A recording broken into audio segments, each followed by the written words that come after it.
Take a walk on the wild side. That's right. She told me to. One of these days, these boots are gonna walk all over you. Walk this way, like this.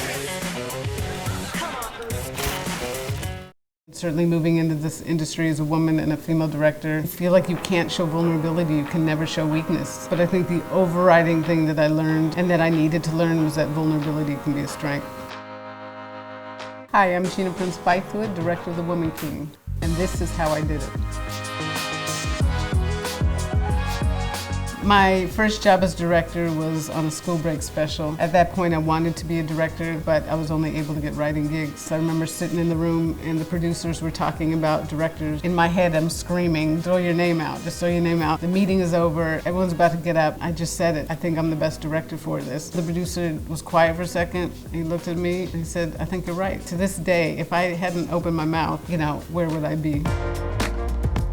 Now, Love and Basketball was my first film as a director. I remember being afraid about writing it because in your mind you're thinking, who's going to care about this story about a little black girl who wants to be the first girl in the NBA? Every single production company tuned it down, and that was devastating. I was so grateful that the Sundance Institute had actually heard of the script. Spike Lee's company was there, heard the reading, and immediately said, I want to make this. They took it to New Line. Mike DeLuca, he said, this is one of the best stories I've ever read, and again, changed my life. Social change has always been in my DNA in terms of what I do. It's certainly on a different world. All of our episodes were the ones that were really deep and probably less funny than the others. Enrollment in HBCUs went up dramatically because of the show. To hear that and understand the power of television and film, even if something isn't on its surface, social justice, social change, I feel like the work is doing that.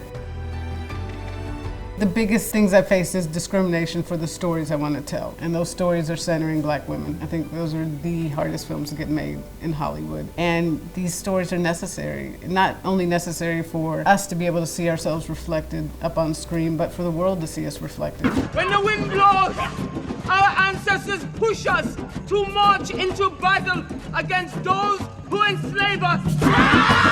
When it thunders, our ancestors demand we rip the shackles of doubt from our minds. Nothing is more satisfying than seeing little girls online dressing up as these warriors or chanting Agoji Wusu. You want everybody to be able to see themselves in these characters, but when you can see yourself reflected heroically, but also root for these women, that's what you want as a filmmaker, to be able to put characters up on screen and they may not look like you, but you can see yourself in them, and that's a beautiful thing.